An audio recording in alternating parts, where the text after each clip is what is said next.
So, welcome guys sa Delicious TV.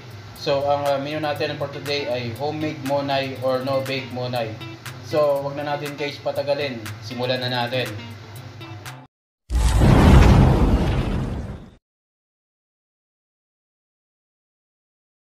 So, ang first step na gagawin natin guys, paalsahin muna natin ng yeast, mixed yeast. So, maglagay tayo ng half cup na warm water and then ang ating sugar and ang ating dry yeast. So i-mix lang natin to guys. So kung nakikita nyo guys, sumangat na, di ba?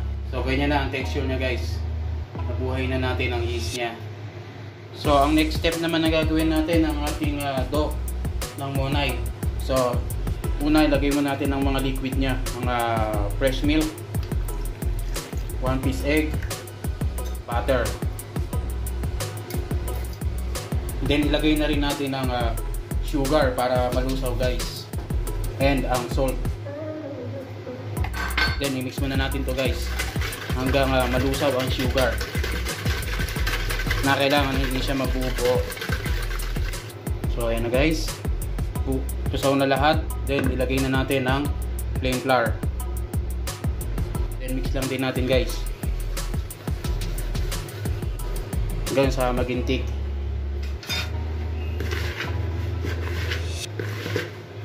Ilagay na natin guys ang ating yeast dun sa minix natin na dough. Then i-mix lang natin guys. So bali ganyan ang talagang magiging texture nya guys, at medyo malagkit. Then mamasahin ngayon natin yan. Siyempre bago natin masahin, lagyan muna natin ng flour dun sa pagmimixan natin guys, kaya hindi kumapit. Then lagyan natin ang ginawa nating dough.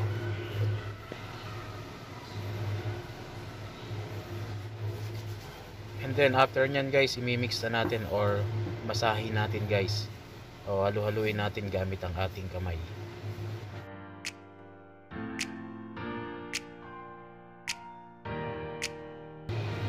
So ito na ang texture nya guys.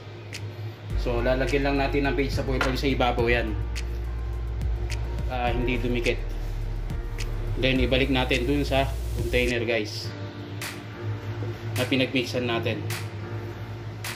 So ito na guys, yan na ang texture na guys. So, siyempre bago natin i-rest yan, tatakpan natin guys yan.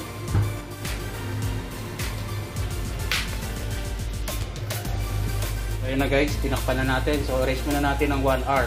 Yung baga palasahin muna natin bago natin mamaya i-portion at lutuin. So takpan mo natin yan. 1 hour later. So after 1 hour guys, ayan na ang ating dough. Lumaki na, nag-double na guys. So alisin na ngayon natin dito sa cover. Then ipo-portion na ngayon natin yan. Then i-compress lang natin guys para mawala ang pinakahangin niya sa loob bago natin i-portion. Lagay lang tayo ng flour guys para hindi dumikit ulit. Then kakat ngayon natin guys yan kung ilan ang magagawa.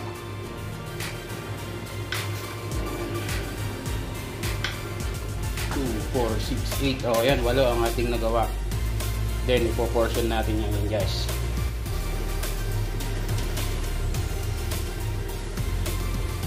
So yan, ganyan lang natin guys yan. Baga bibilugin lang natin. Mix. Then ayan. Ano lang guys, paulit-ulit lang. So ayan na ang ating monay.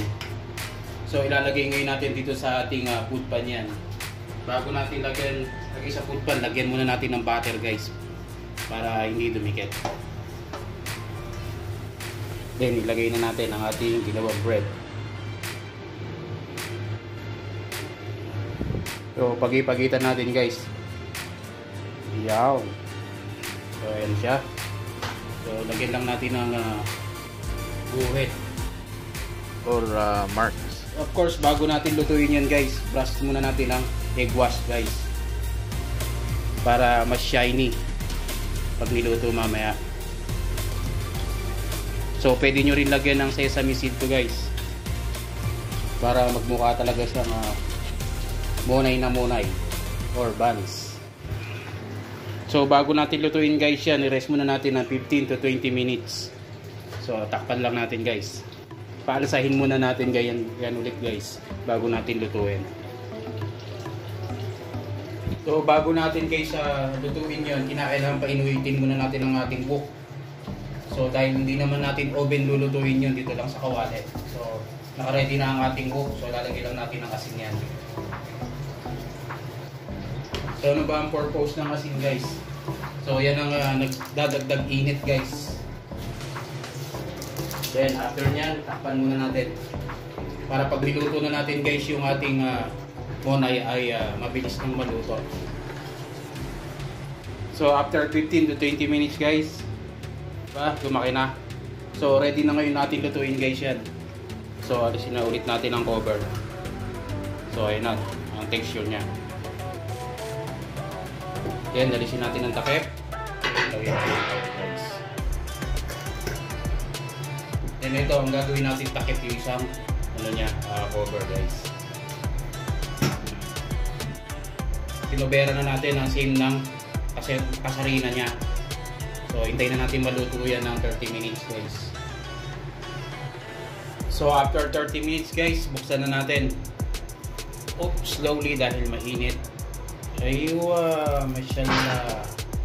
So ayan ang luto ng ating homemade monay or no bake monay. So i-check na natin guys ang texture nya. Aywa. So ayan guys, diba? Luto hanggang loob. Palaman na lang ang kulang. Pwede. So well done ang ating homemade monay. So kung bago ka pa lang guys sa my channel ko, huwag mo nang kalimutan i-subscribe at i-like para update ka sa mga latest vlog ko in the future. So see you mga guys and bye.